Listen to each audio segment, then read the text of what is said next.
Hey, Philip, when was the last time, if ever, have you played a team without any tape of current personnel, and what kind of a challenge do you think that's going to be? Yeah, I can't remember one. I guess you did it in those college days. You didn't know going, the opener in a college season is kind of this way.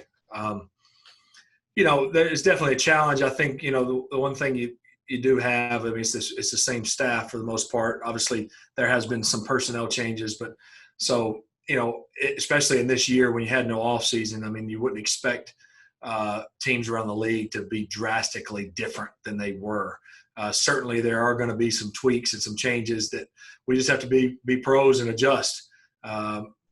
Series to series, play to play, there definitely will be some things I'm sure that we have not seen or prepared for, but that's why you have all training camp and you have the right guys to be able to adjust on the fly. But certainly will be different. Like you said, even if it's obviously even in the preseason, nobody shows anything, but you get to see players moving around. You get to see, oh, this guy's playing strong safety. This guy's playing the three technique.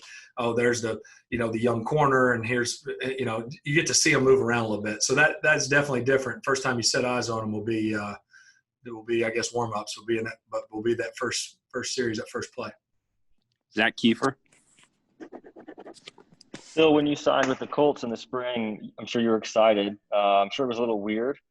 How long did it take you to really sink in, like that you were actually going to come here and play? And did you feel like a Colt then, or did it take until like the end of July when you actually got in the building for the first time? Well, it was I guess a little bit, yes, felt like a Colt early on and felt like it was real, but really probably not so much until I pulled in here. I mean, pulled in here July 24th or whenever that was, or whenever it was we could get in the building, the early reporters, and you walk into the locker room and see your locker and actually meet guys in person. Now, we had a few things where we got together and threw and things like that, but that didn't necessarily, you didn't feel, I guess, like you do when you're sitting in a team meeting room or in the locker room. So that part was weird that it wasn't until July to where and then you get here and you put on your game uniform for some photo stuff. And then it's like, man, this is real. So it certainly, because of the COVID and everything going on in the off season, doing everything virtual, it didn't quite sink in until I really pulled in here in July. When did you first put on Colt stuff? And what do you do with all your Chargers stuff you have all over the years? Yeah, well, I'm trying to think. I got some Colt stuff. The equipment guys here were great and sent some things. I said, hey, I'm down here. At the time, I was still in Florida. We didn't move up here till June. And so I was like, hey, I'm down here, and all I have is old Charger stuff. I was like, I don't think that's going to sit too well, nor do I want to wear Charger gear around town after I've been a Colt for, a while. So tons of Charger stuff, as you can imagine. So my wife was a little bit like, are we really keeping all this? And I said, yeah, we'll put it away. One day it'll be good to have an old pair of sweats and old shorts and shirts like that. But so soon after I signed, it was, I was thankful that the guys sent me some gear so I could be in the appropriate attire. Mike Wells. Hey, Philip, I got a two-part question. Part A is, how long did it take for you to get comfortable playing behind this offensive line once you guys got out on the football field? And then as a quarterback, how much? Obviously, you're a confident quarterback, but how much does it help your confidence level knowing that you're playing behind potentially one of the best offensive lines in the NFL? Well, it's a heck of a group. I mean, it didn't take real long. I think too. Not only are the guys individually good players, the group together is awesome, which is super important. And so I think early on when you hear, one, how flexible they are, they're so flexible as far as communicating in this and, hey, what if we make this call or this? Will that be good? They're just very flexible, smart group, not only obviously physically really good and talented, but just a really smart group that works super well together, which the cohesion with the offensive line to me is the biggest area of guys you want to be on the same page, whether it be double teams and fits and ways you're working off combo blocks. People always ask about the quarterback receiver getting chemistry. I think the five guys up front is the one that can sometimes take the most time. The fact that these guys played, I guess it was every game last year together and certainly have been together now a handful of years. I think that's huge. And so it didn't take long. And they all take great pride in it. Obviously, the run game and and protecting. So it makes you feel good as a quarterback. Obviously, you still want to while they're going to do all they can to give you a bunch of time back there in the pass game, you want to do your part too and get the ball out on time and make it easy on them when you can. So there's a little bit of both there, but certainly thankful to have that group up there in front of me. Bob Kravitz. Yeah, hi, Philip. I'm sure that when you signed here, you thought you'd be playing in front of 65,000 lunatics at home. What will you miss the most about not having the fans here and even on the road? I mean, sometimes athletes love when they get booed. Yeah, and I'm used to that. But it's I have to. I mean, being as candid as I can, it certainly hurt. It hurt. It was disappointing, I guess, to say, because I was super fired up, to be in. And this isn't a shot. This isn't a shot at the Chargers, but I was super excited to be in a home field atmosphere advantage again. There once was that out there, but it hasn't been the past couple of years for many reasons, some out of many people's control. But so I was super looking forward to that. Obviously, I said to you guys early on how much I enjoyed coming here and playing both in the old RCA Dome and Lucas Oil Stadium. The fans were great. They were intelligent fans, passionate fans, knew when to cheer, knew when not to. So certainly that was disappointing, finding that out and knowing that that'll be the case throughout the year. You mentioned on the road certainly will be different. There is an element to loving to quiet a stadium down of 70,000 on a long, 12-play drive or winning a tough game on the road in front of their fans. But in some ways on the road, it'll be a little easier now communicating wise, as far as, sometimes on the road you say, hey, yeah, that sounds good to check to this play or that play, but good luck getting that done with the noise and the play clock and all that. So that does allow for a little more maybe leeway to do more things on the road. But then ultimately for me, it came down to, we always say it, I think I already said this, but do you love to play football or not? And I've always said I love playing. It's like being out in the backyard when there was just you and your buddies playing. Nobody watched it. You had to go home and tell mom and dad what happened in the backyard football game. So certainly that's not the case here. It'll probably be the most watched NFL season of all time, I imagine, on TV. But certainly some disappointment in that. But, hey, shoot, we're going to kick it off, and our guys in sideline will have to bring the juice and the energy and certainly know that the Colts fans will be supporting from, around town and on the TV, and then the ones that can get in there, they'll be cheering like crazy. Thank you. Mike Chappell. Yeah, Phil, you're here for a reason. The Colts brought you here for a reason. But very few quarterbacks have had the success that you want, 10 wins, playoffs, whatever, at this point in your career after changing teams. Why are you confident you can do it? And is that motivation to kind of be to show, I don't know, say prove yourself, but to prove people that you can do this? Yeah, I mean, well, I really I say humbly, I just don't think I'm externally motivated. Certainly, you get some. It's an emotional game, so you can get some external, juice, and I guess you can call it motivation in terms of, again, the atmosphere you're in, or the challenge, or the opponent, or the stats that you can list of what you haven't done. So maybe it can give you a little extra juice. I don't know that it gives me real. I can't say it doesn't make it more motivating. I don't want to do. Have a great year or help this team win more now after hearing that, if that makes any sense. But, but the reason I think I'm confident is, one, I mean, just our team. I mean, we got a heck of a group. And I still feel personally that I can play at a high level. And I think, had I been in a brand new system with no familiarity and not one person I know in the building and totally knew everything, maybe that happens more than not in a situation like mine. It changes the team 16 years later.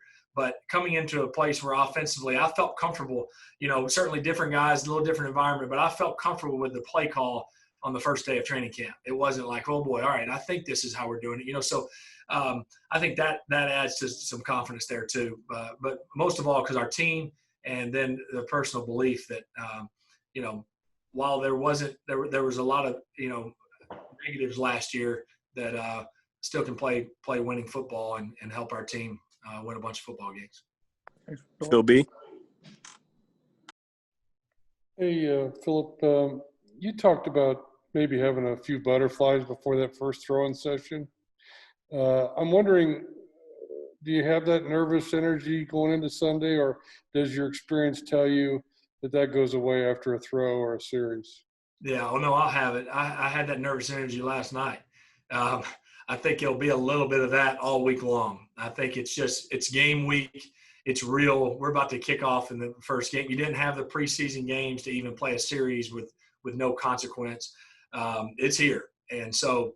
But my dad would always tell me, if you don't have butterflies, something's wrong with you. Something's wrong with you. So they'll be it won't be the nervousness, like, man, there is a level of I guess comfort and that comes with playing for a lot of years. So it'll be a good kind of butterflies, the good kind of nervous that you have, because you really care. You care about it, you love it, you look forward to it, and you want to go out and perform and help at a high level. So, but no, they're good. They're good. They're already starting, so it'll be good. I'm sure they'll be around all week. Thank you. Stephen Holder. Hey, Philip. You've played for different coaches in your career, and I'm wondering, now that you've been with Frank as a head coach, and I'm wondering if you can comment on the way you guys practice, and is it different in any way than what you're used to, whether it be the pace, just anything about the approach? It seems like you do get a lot of production out of those practices, even though maybe you don't drag on for 2.5 hours. Just what were your thoughts, and has it been productive in terms of injuries and so forth? Yeah, no, I mean, there's definitely similarities in all the different practice schedules and practice flow that I've had over the years. I do think, and I think it was great how we handled really this training camp, as far as not saying, well, it's training camp, we're going to be out there for 2 hours and 15 minutes no matter what, because it's training camp. And I do think that comes with, one, I mean, Frank's ability to feel and listen to the players and his staff. Also, Frank's experience as a player and as a coach, as a quarterback coach, as a coordinator. I mean, he's been in every different role. He's been around a lot of great head coaches as well. And so I really think our work was super efficient. We worked hard. The guys practiced hard. I mean, the practice tempo and the pace is there. And so therefore you don't need to drag it out and have another period just to have another period. So I thought the work was very efficient while still getting plenty of reps. Like our walkthrough today, we just had, 35, 45 minutes was awesome. I mean, the amount of plays we got done, not just getting plays done, just to say, yeah, we checked that off. We worked them.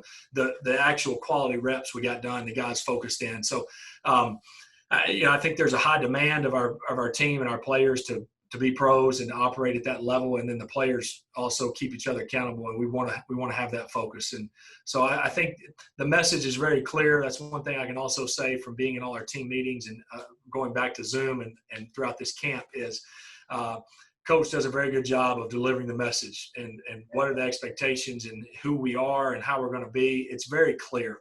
I've yet to walk out of a meeting going, what is our plan today, or what did he say? It's very focused, and I think guys not only appreciate that, I think it allows us to apply that to the day, to the task at hand, to the season ahead, and it's been very efficient and steady so far. Taylor? Hey, Philip, I was just kind of backing off of Zach Kiefer. How have your kids reacted to, now having to cheer for the Colts? They've only ever known Chargers, and I know certain kids can be stubborn. They like who they like. How have they reacted, and how excited are they for Sunday and for this whole new journey? Yeah, well, I think, and you're thankful for it as a dad, just their loyalty to dad. It almost went so far immediately anti-Chargers, all Colts in an instant. Like it was all, and I was like, guys, you don't have to have disdain for the Chargers. It was a great 16 years there. We still love the guys and the players and coaches that we'll still be in touch with. So you can still pull for them to do good. But yes, the Colts is our new team. So they had no problem shifting over. Certainly some of their favorite players and certainly the boys, they'll still pull for them, and certainly love those guys that they met and all those guys that were good to them over our time out there. But yeah, they made the adjustment pretty quick. And, a couple of the little girls were in Colts gear all weekend, Colts T-shirts all weekend. So it's been a smooth transition. They're super fired up for Sunday and the season. My oldest daughter too is in college. Is already, asking me, trying to make sure she's got a way to watch the game on her computer and all. So everybody's fired up. Jim Aiello.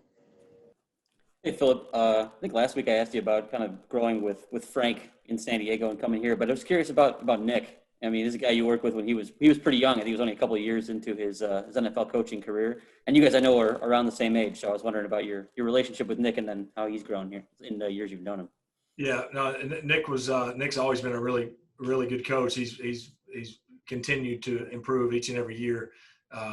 He and I he was a quarterback coach for a year while I was there, obviously with the receivers for the other time and been the OC here. So he and I communicated quite a bit in his time in San Diego, obviously in the QB room, and then obviously working in cohesion with the pass game and with the receivers over the years. So that's another reason the transition has been smooth, is the way he coaches the receivers and the route techniques and the way he sees that stuff is the way I've heard it and done it, not only while he was there, but in the time since he had left from LA. So that's been great. He and I really balance each other out. Now, in one way, we're very similar, as we both have a lot of passion and a lot of emotion. So sometimes that comes out with both of us, and so we'll have to keep both of us in check in terms of that. But we balance each other out, I think, in the way we see the game. We do see it a lot alike, but sometimes I may be a little more feel. I'm a little more of a feel quarterback, and Nick is a little more of like, here, let's see why. Really has it to where you can write out every little detail of the play, and here's why we're throwing it here, and here's why we're doing this, here's why we're doing that. And I'm like, yeah, well, if I feel this, I may just rip it back to this, So we balance each other out very good there. We see it the same but different in certain ways, but I think that's good. And I feel like that's how this offensive staff is. You have so much experience in this offensive staff. Guys that have called plays, coached multiple positions. And so while there's many ideas and there's, guys are the competency and this offensive staff and the wherewithal is unbelievable. But yet they all kind of balance each other out. It makes for it makes for a good teaching environment and a good on-field environment from that staff to player relationship. Okay, a couple more here. Kevin Bowen. Hey, Philip, I know when people talk about season openers, they say the defense a little concerned about where their tackling is at, with the lack of preseason reps and whatnot. In your history offensively, what are usually the unknowns or the uncertainties for week one games? Well, I think really the first thing that stands out is ball security and penalties. I mean, I think we've had a huge emphasis on both. We've done the mock games. We've done those things. We've thudded it up. Had a few live periods, but thudded it up. So the ball carriers are, our defense does a great job of trying to rip at the football and make it, kind of be pains in the rear end on that, as far as how they are always tugging at it and trying to get it out, even after the play's dead. So that's allowed our guys to be, used to that. And then it's pre-snap penalties, which we've been very good during this training camp. And so I think those are the two things that first stand out. There's going to be some incompletions. There's going to be, hopefully there's not any negative runs, but there may be a run for 1 yard, or there may be a negative run. Obviously, you don't want to have that. But I think it's those other things that early on, you can be a little sloppy with, but certainly penalties and ball security also correlate to winning games. So that'll always be an emphasis, not just in week one, but those are the things that you could see stand out and it needs to be a focus from an offensive standpoint. George Bremer. Well, you've obviously got familiarity with this offense. You've been now in it for about a month and a half or so. But as you mentioned, there were no preseason games, no live reps. Is there more excitement, anxiety, whatever word you want to use, going into week one than normal because of the kind of unique circumstances this year? I think maybe just a little bit of just kind of I think what it's going to feel like and what it's going to be. It's going to be an NFL football game, and we've played in a bunch of those. But a little bit, just until you get out there and get the feel for how and again, we've simulated the crowd noise, get the feel for what it's going to be like with a scattered crowd there in Jacksonville and how that's going to be.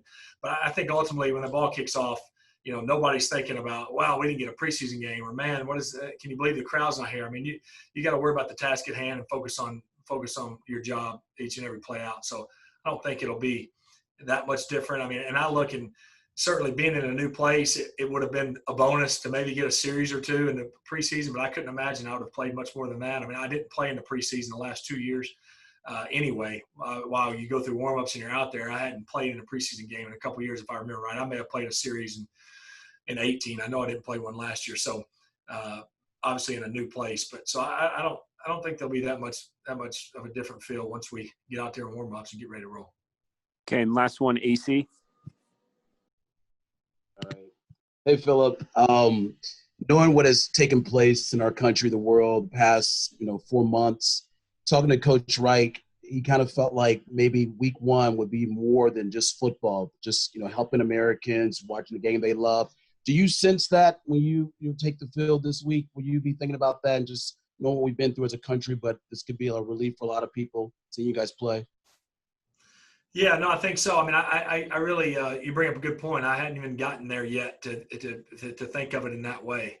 But certainly, obviously, with Chiefs and Texans kicking off tomorrow, I know our house is excited just to have a ball game on. And I was hoping Navy and BYU would have been a little better game on Monday night. I mean, I think it is exciting just to have one on. Certainly, you can go the extreme version to where sports kind of rules your whole life, which I wouldn't suggest is healthy, but certainly is nice to have a ball game on, and it's certainly when it can bring families together, and you have a team you pull for, certainly your local team or wherever you live. So yeah, I think so. I mean, I can see that being unifying in that way, and so hopefully it will. Hopefully it will do that.